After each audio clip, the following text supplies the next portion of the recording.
मराठा समाजातील कुणबी नोंदींसंदर्भात राज्य सरकारने काढलेल्या अध्यादेशाविरोधात मंत्री छगन भुजबळ आक्रमक झालेत।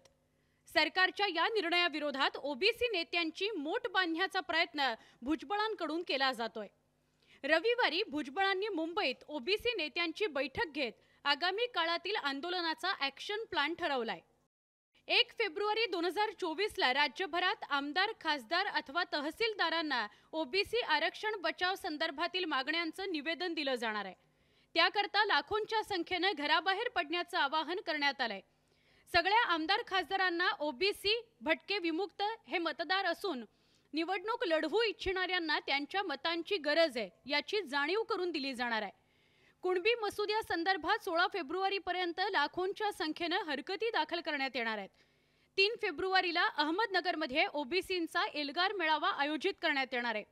ओबीसी, भटके, विमुक्त समाजातील विचारवंत, लेखक, वक्ते, वकील यांना सहकार्य करण्याचं आवाहन करण्यात आलंय।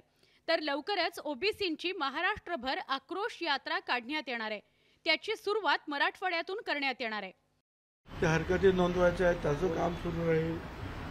त्याच्यानंतर तिकडे जाहीर सभा आहेत, त्याचं काम सुरू राहील।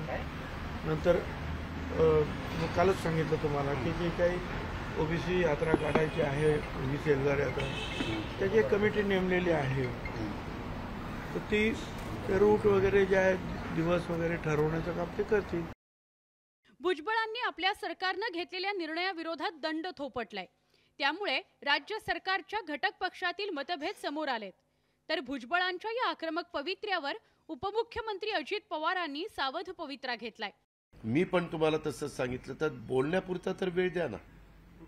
त्याच्यामुळे बाकीच्यांना हे थांबावं, मार्ग निघावा असं काही लोकांना कदाचित वाटत नसावं, म्हणून त्यांना काहीतरी वेदना होत असतील।